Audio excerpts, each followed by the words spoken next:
Russia Ukraine దేశాల మధ్య war ఇప్పుడు పీక్స్ కు చేరుకుంది. యుద్ధం మొదలయ్యాక తొలిసారి యుక్రెయిన్ పై రష్యా ఖండాంతర క్షిపణిని ప్రయోగించింది. ఇంత పవర్ఫుల్ మిసైల్ ను రష్యా ప్రయోగించడంలో ఇటు యుక్రెయిన్ ఉలిక్కిపడింది.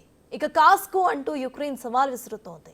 ఇరు దేశాల యుద్ధం కూడా పొరుగు దేశాల సహకారంతో మరో లెవెల్ కు చేరుకోబోతున్నాయా? యుక్రెయిన్ తీర్చుకోబోయే రివెంజ్ అసలు ఎలా ఉండబోతోంది?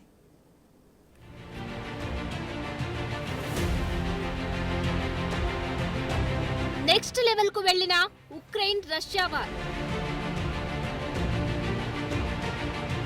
మొదటిసారి ఖండాంతర బ్యాలిస్టిక్ క్షిపణి ప్రయోగం. రష్యా దెబ్బకు ఉక్రెయిన్ సమాధానమేంటి? పీక్స్ కు వెళ్లిన వారిలో నెక్స్ట్ ఏంటి?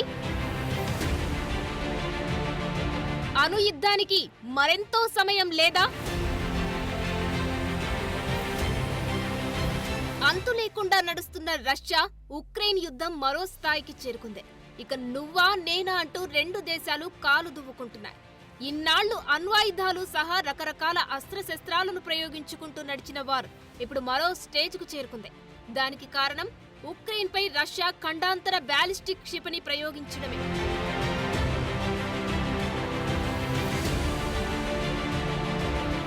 రెండేళ్ల నుంచి గ్యాప్ లేకుండా యుద్ధం నడుస్తూనే ఉంది. తుఫాన్ వచ్చే ముందు సముద్రం నిశ్శబ్దంగా ఉన్నట్టు ఈ మధ్య కొద్దిగా నెమ్మదించింది. ఇప్పుడు ఒక్కసారిగా పరిణామాలు మారుతున్నాయి. ఇటీవల రష్యాపై అమెరికా రహిత క్షిపణులను ఉక్రెయిన్ ప్రయోగించింది. దీంతో యుద్ధం చల్లబడుతుందని అనుకుంటున్న సమయంలో మళ్లీ ఉవ్వెత్తున ఎగిసిపడుతోంది. ఇప్పటికే రష్యా అధ్యక్షుడు పుతిన్ అణుదస్త్రంపై సంతకం చేశారు. ఈ నేపథ్యంలో తాజాగా గురువారం ఉక్రెయిన్పై అణురహిత ఖండాంతర బ్యాలిస్టిక్ మిసైల్స్ ను ప్రయోగించింది. రెండేళ్లలో ఉక్రెయిన్పై ఈ క్షిపణి ప్రయోగించడం ఇదే తొలిసారి. రాత్రిపూట ప్రయోగించిన ఈ క్షిపణి నిప్రో నగరాన్ని తాకినట్లు వార్తలు వినిపిస్తున్నాయి.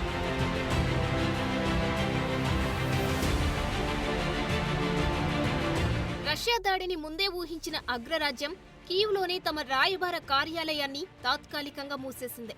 స్పెయిన్, ఇటలీ, గ్రీస్లో అదే బాట పట్టాయి. మరోవైపు రష్యాను ధీటుగా ఢీకొనేందుకు ఉక్రెయిన్ను మరింత బలోపేతం చేసే దిశగా ఆ దేశానికి తామందించిన యాంటీ పర్సనల్ మైండ్స్ ను వినియోగించుకునేందుకు అనుమతించాలని అమెరికా భావిస్తోంది. ఇప్పటికే దీర్ఘశ్రేణి క్షిపణులను రష్యా భూభాగంపై ప్రయోగించేందుకు బైడెన్ యంత్రాంగం అనుమతించింది.